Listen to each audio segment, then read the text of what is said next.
Hello, and thanks for joining us. My name's Ian Stroud. And my name is David Malone, and this is Hyperland. So, Ian, mate, how are things? Not very good. I've been pouring bleach over the rods and cones at the back of my eye to try and get rid of two strong images that hit me this week. They are your outraged kumquat and a rather sodden Sunak. Yeah, we're talking elections. Yeah. What do you make of it? Well, it is interesting, isn't it, that they're whether they're going to try and stop him running. I don't think they can at the moment. Yeah. Because you have to draw a distinction, I think, between the fact that what Trump did is distasteful and nasty and the kind of thing that if a mate of yours did it, you go, "Oh, mate, oh, come on," it's unseemly and undignified and this court case was about hush money and this was more about financial. But this is the one that has made all the news recently. But any other ones are going to happen after the election. I think there's three more court cases. Also he'll appeal this and that'll drag on. Yeah. I mean, I don't like Trump, and I wouldn't invite him for dinner, that's for sure. But on the other hand, as crimes go, hush money is just undignified, unseemly, it's unpleasant. But I could name, although I won't, at least half a dozen bankers currently in employ who have committed far worse crimes, far worse, and they haven't gone to prison. And for Trump supporters, they're going to say, "Yeah, okay, our man did this. Is it a capital crime where you should be beheaded? No. Is it the kind of crime that we suspect half the people in Congress have done? Yes." You know what I mean? Yes, I do. Well, what about Sunak then? And finally, we have a date which is coming quite quickly now. Yeah. Don't you wonder to yourself if somewhere in the bowels of the Tory party, someone said, "There is a shitstorm coming. We do not want to be in charge when it hits. Yeah. Let's call an election.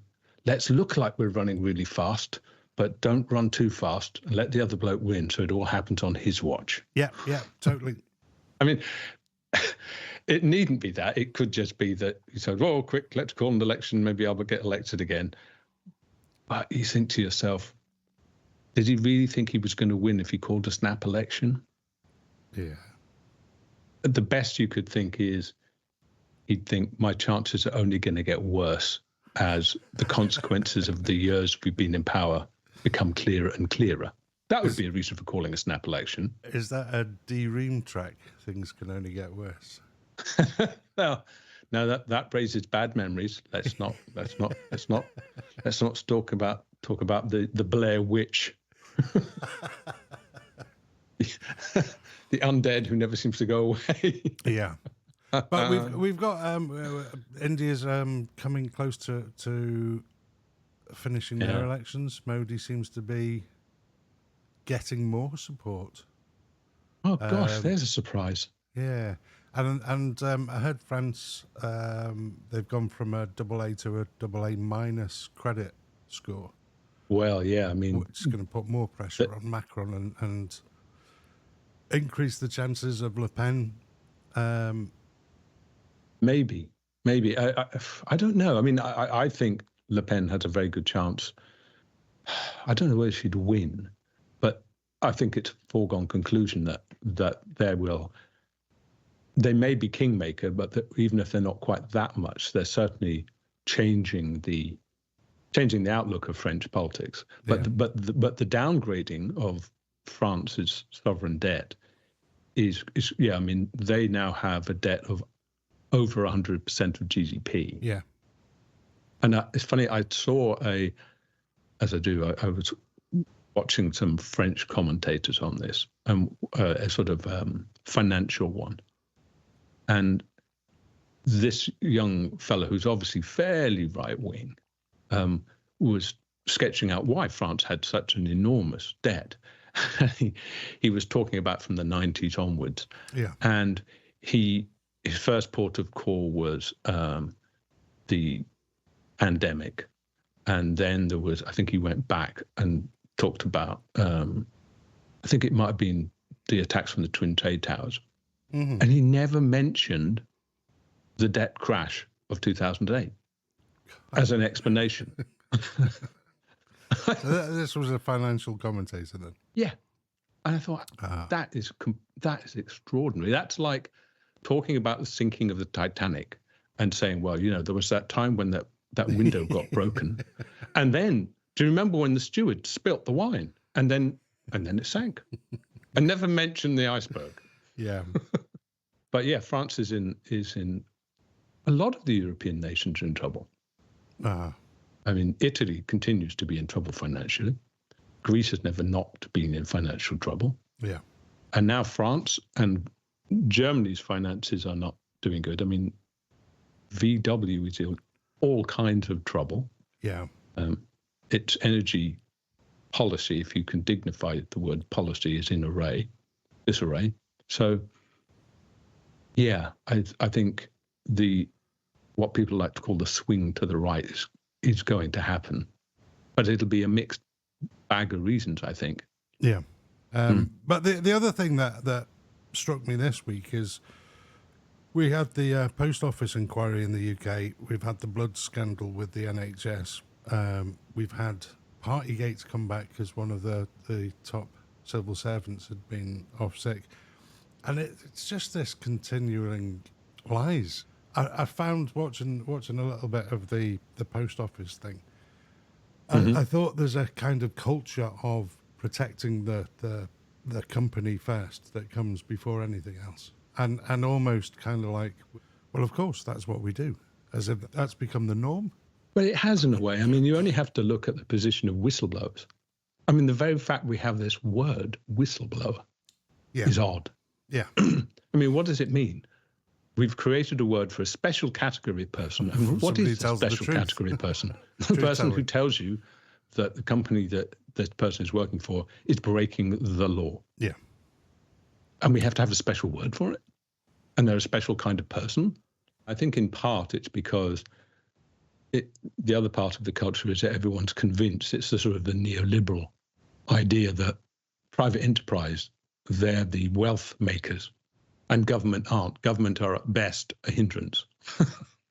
And so there's this idea that if something goes wrong, what you don't want to do is damage the wealth makers because then we'll get poorer. And that ideology, I think, has helped people to think, yeah, we've done something wrong, but the greater good is that we should carry on earning money. I think for that's what it's this sort of culture that actually it's acceptable.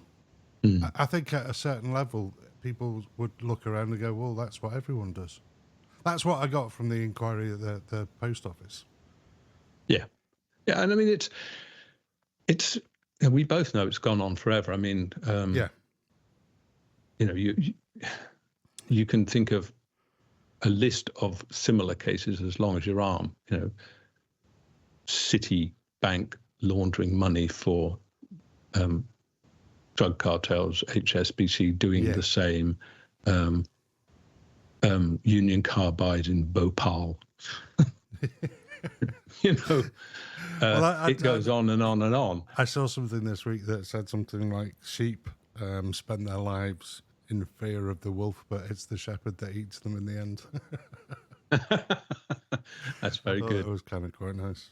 Yeah. What other things have been going on in the life of Malone?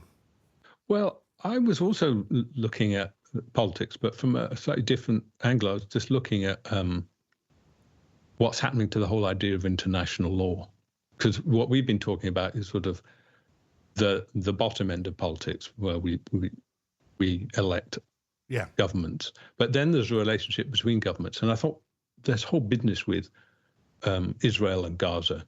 Okay. I mean, America, sometimes abetted by its lapdog, Great Britain and others, have basically just trashed whatever was left of the fantasy of international law. I mean, South Africa brings a case into International Court of Justice, and America just says, "Oh well, we don't care." Yeah. And Israel says, "Well, we don't care." Yeah. Well, what does that do to the whole idea of international law? Well, another thing that I heard on the same lines was how the ICJ and other countries apart from South Africa have supported this, but they don't seem to be looking at, is it the UAE that have carpet bombed Yemen? You've got stuff that's happening in Darfur. I find it difficult that we just pick one case. And I think that therefore has more weight in what you're sort of saying, that there are countries like the States that are going, oh, no. Yeah. And it's undermining it. But I think equally undermining it is the way that there have been war crimes committed all over the place, all over the world, and they're still going on. And yet, what has the ICJ done about it? So if you're going to pick out, we'll pick on Israel and Gaza because it's the fun thing on social media, it's top of the news items and all this. But I don't see what's happening there as much different to Yemen and Darfur. No, it's not. I agree with you. It's just it's become the spotlight of international attention has really settled on it. Yeah. And so I think anyone who did have this notion that the international order is run according to laws, I don't see how you can think that anymore. Yeah. Which means the next time that America wants to say, oh, Russia's done something dreadful against the law. Yeah. I mean, funnily enough, the best quote I ever heard about this was actually from Mussolini. You've been going back into the history books. Mussolini was, in many ways, Italy's answer to Trump. He's the same kind of figure, larger than life, risible, and you just get the feeling none too really, not the sharpest knife in the drawer. But the international community was up in arms about what Italy was doing in Ethiopia. Remember when Mussolini was going to build, his empire in Ethiopia and did dastardly things there. And I'm only paraphrasing, I can't get the quote exactly, but he essentially said, and this is roughly what he said, the international court works well when sparrows chirp, but doesn't work at all when eagles fall out. Which is very accurate. So it's why the International Court of Justice and the particularly International Court of Justice has been accused of being racist or just a sort of post-colonial tool. Yeah. And that's a way of looking at it, but I think to cast it purely in race or colonial terms, it misses the point a little bit, because it is just to do with power, and the powerful nations say, we'll take some little person to court, but you don't get to take us to court. I think there's also another way that this international law is being, countries are saying we're going to withdraw from this. I think we may have passed the high point of, not that it was very high, of countries at least paying lip service to the idea of international law and international courts. Because the other thing that's happening, and I was alerted to this by a really a good channel on YouTube called Inside China Business. It's new, and I think it's really good.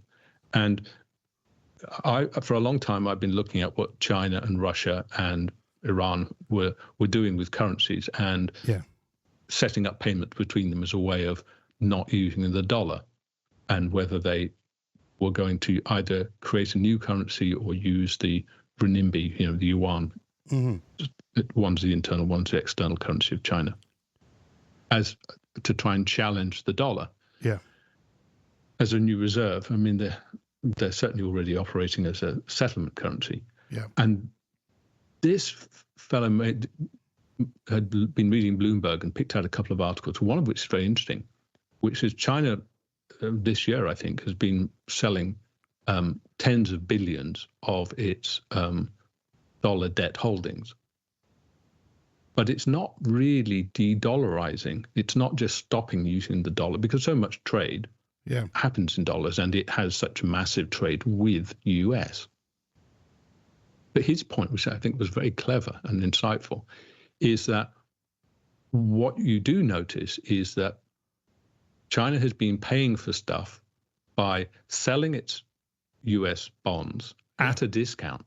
And that's important, because if it just held on to its dollar bonds and to maturity, so if it's bought a 5-year bond, just waits the 5 years, gets the money back, has gathered all the interest in the meantime, it's lost no money, it's made money. Yeah. But it is selling its bonds and making a loss. Yeah, so it's undermining the dollar. But what it's doing is repatriating that money out of the banks where it has up to now held its dollar holdings, a lot of them in Belgium, interestingly. Oh, wow. For a long time, people were looking at these massive purchases of dollar bonds coming out of Belgium. And people began to realize, actually, this is the Chinese state doing it via Belgium.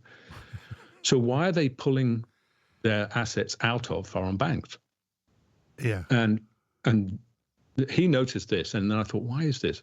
And of course, there's a twofold answer. One, which this fellow mentioned as well, is that China probably doesn't want to find itself in the position that Russia's in, where the EU is saying, we're going to buy all these weapons for Ukraine, and we're going to use Russian money that we've sequestered in our banks. Yeah. So China's just pulling its money out. And when did this start happening then? Well, certainly it's been happening this year. I haven't looked back far enough to know the figures.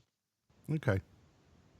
But also, when you buy debt and you then need to sell it, generally or often that happens via what's called the primary dealers. So it happens in those banks, and there's about 5, which deal with the Fed. So they can, and the Treasury, the US Treasury, they can buy on your behalf and they can sell on your behalf into the market, so that the Bank of England doesn't have to dirty its hands by stepping into the secondary market. But this way of dealing with things is how private companies can take a whole nation to court by using arbitration. Because basically what happens is, because it does seem odd, how could an investment company or a company take the United Kingdom, France or Germany to court? How do you do that? And you do it via arbitration, which I've written about a lot and is a deplorable thing. But of course, the question always comes up, but how can they enforce that? I mean, we've got an army, they're just a company. And this is the key thing, is that the way these companies do it, and the way that vulture funds, like when the vulture fund basically, 2 vulture funds basically bankrupted Argentina because they said, you've got to repay us. Well, the question is, how do they make them? Argentina has an army. Yeah. Or do they walk down there and send some bailiffs down? But the way it happens is that the company, the vulture fund, will take the country it wants to sue to court in the Southern District of Manhattan, which is basically the arbitrator's court. And that court deals with Wall Street. Wall Street falls under the Southern District. Yeah. And what they do is they say, to use the Latin term pari passu, which means you've got to treat everyone equally. Yeah. And what they'll do is they'll take Argentina to court and say, Argentina ought to pay us because defaulting on these bonds.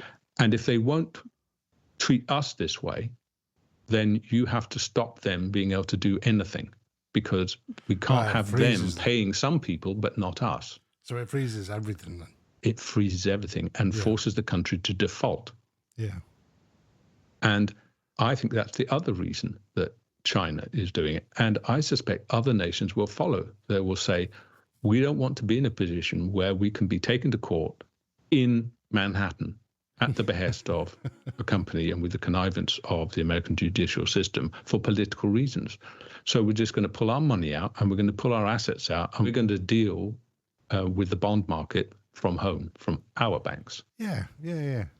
How does that work? I mean, that seems better than sanctions, because obviously sanctions, as you said before, don't work.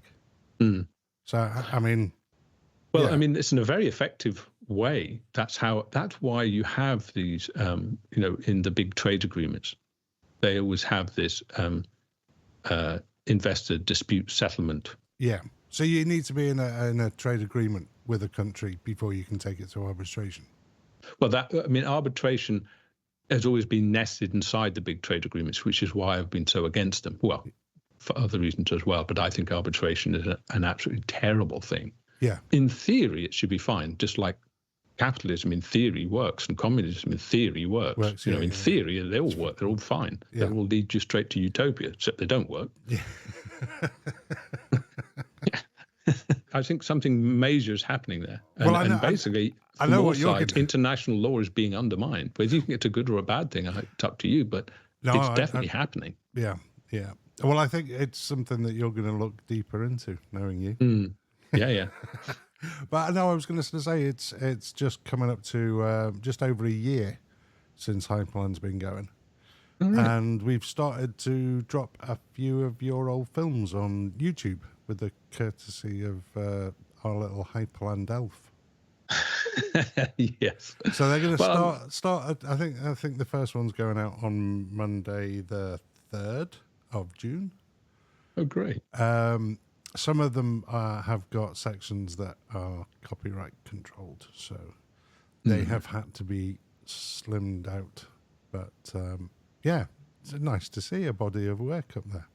Well, I'd like to talk about some of them, because some of them are really, I feel we're trying to say something good and trying to say something that's been an ongoing project. So, maybe no one's interested, but I am. Well, also, I'd want to take you back a little bit, because I found this kind of quite amusing.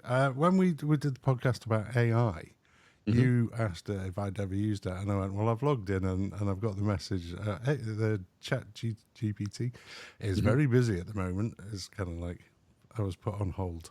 And so I never really used it. And I just sort of thought the other night, I was lying there and I went, oh, maybe I'll try again. And I think now you've got to log in and set up an account. And I'm like, well, I'm not doing that. So I went on to Gemini, which is, it might be Google's version of it. And I put in, who are drastic? Oh, no.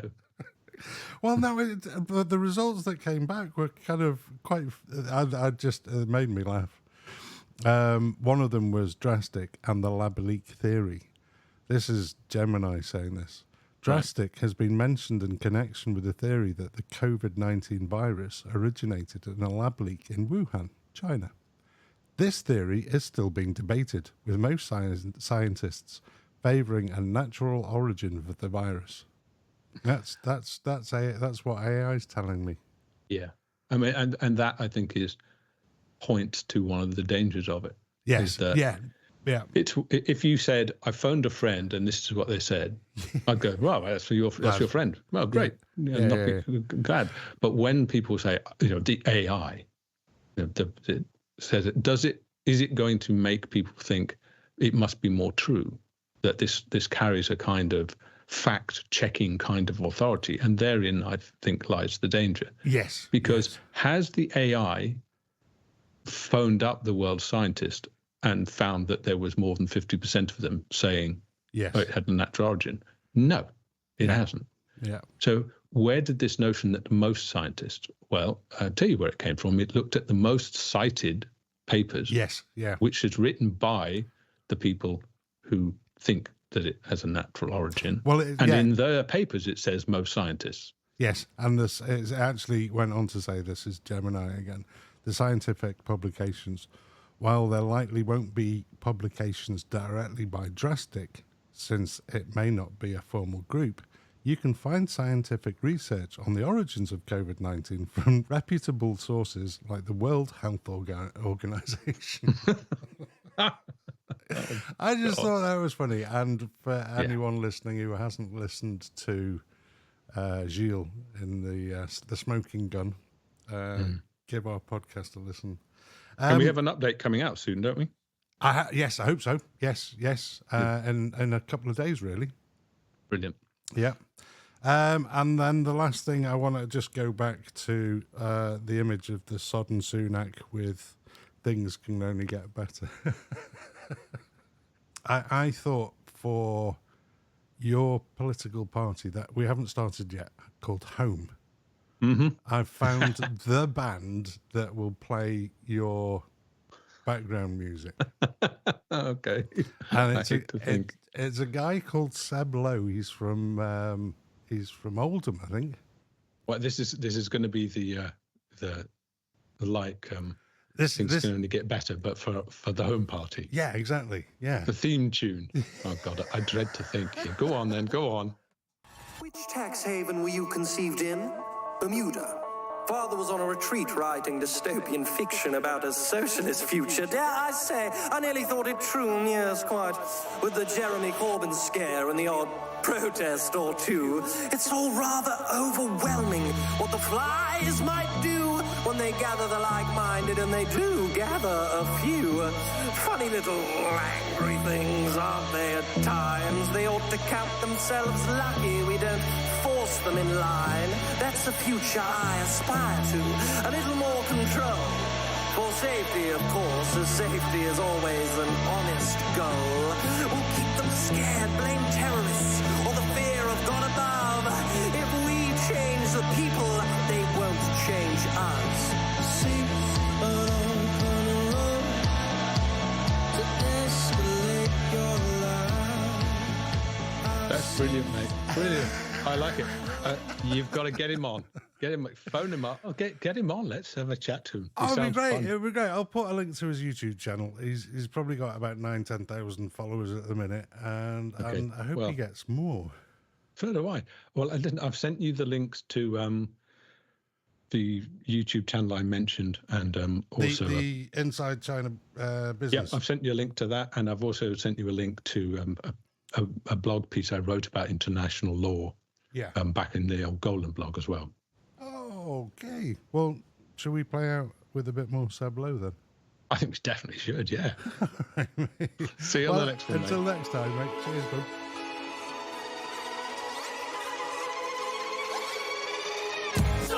Right-wing shit-face, always so concerned with race. Smarter than the others and he knows it. What are you then? Are you left-leaning? Just a bit. You dirty fucking communist. Get real, it's never worked. You know that you're gonna outgrow it. Central, nuanced, not clouded with influence. Educated, indecisive, bystander, left, right, far right.